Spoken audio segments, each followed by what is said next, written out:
Dia akan transfer semua apps ni pergi ke sini. Okay guys, so ramai yang tanya aku macam mana nak transfer data daripada iPhone lama pergi ke iPhone baru. Mungkin korang tengok video aku yang lain, aku ada buat iPhone 7, aku ada buat iPhone 11. So hari ni pula apa aku nak buat? Aku nak buat untuk iPhone 11 transfer ke iPhone 16 Pro Max. So jom let's go, aku ajar korang tanpa menggunakan iCloud. So jom kita usah macam mana aku buat. Jom aku tunjuk korang, let's go. Okay guys, first step apa yang kita perlu buat, kita kena check backup dulu. Kita pergi dekat bahagian WhatsApp ni, kita pergi dekat setting, lepas tu kita pergi dekat chat, lepas tu kita pergi dekat check backup, and kita boleh backup dulu. So data-data kat dalam WhatsApp dia takkan hilang. Lepas tu kita pergi dekat setting, lepas tu korang pergi dekat bahagian iCloud ni. Kalau korang memang simpan gambar dekat iCloud, korang boleh pergi backup dahulu, pergi kat sini, pergi kat iCloud tu, lepas tu korang backup dahulu. Okay, lepas tu dah settle backup semua sekali. Okay, korang tengok dekat sini dulu apa apps yang aku ada kat sini. Nanti dia akan transfer semua apps ni pergi ke sini. Cara dia macam mana? Sangat-sangat simple. Korang ambil iPhone baru korang yang ni, lepas tu korang onkan dia, tekan lama-lama macam ni, okay, sampai keluar gambar Apple ni. Lepas tu korang buka dekat sini, buka dia punya lock, korang biar je, korang dekatkan, nanti dia akan pop up. Kita buka, kita tekan English, lepas tu pilih Malaysia, continue. Dia secara automatik dia akan keluar pop up macam ni, dan korang just tekan continue sahaja. Keluar password, masukkan password, nanti dia terus set up macam ni. Kita kena scan dulu. Ambil iPhone lama korang ni, korang scan dahulu macam gini.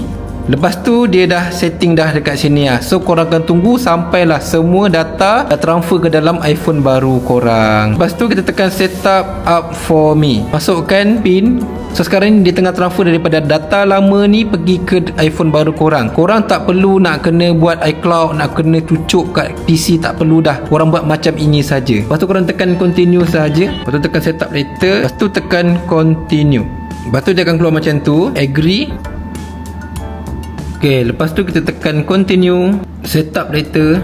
Okay, setup later, setup later dulu, continue, tekan ok, not now, setup later, continue. So dia akan keluar macam ni. So sekarang ni dia tu tengah readykan data daripada iPhone lama kita pergi ke data iPhone baru kita dekat sini. Memang terbaik guys. So kita tunggu. Kebanyakan orang tanya aku berapa lama masa untuk nak transfer ni. Dia tu atas berapa besar gig phone korang. Anda kata kalau korang punya phone storage korang 1TB, memang makan berhari-hari lah. Tapi contohnya kalau korang punya data tu sikit je, 64GB sahaja, sekejap je lah. So kita tunggu sampai dah siap. Nanti dah siap, nanti aku akan tunjuk kat korang semua data sini dah transfer ke sini. Okay guys, so bila dia dah complete dia akan macam ni. Dia dah hello dah kat sini. Okay, lepas tu korang tekan continue sahaja. Contohnya kalau korang tak nak delete dengan iPhone lama korang ni, tak apa, korang cancel dulu, aku nak tunjuk dekat korang. Okay, lepas tu korang tengok dekat sini, aku buka welcome to iPhone, swipe. Tengok kat sini, so, semua sama. Cumanya tinggal dia tengah nak download je untuk iPhone 16 Pro Max korang ni.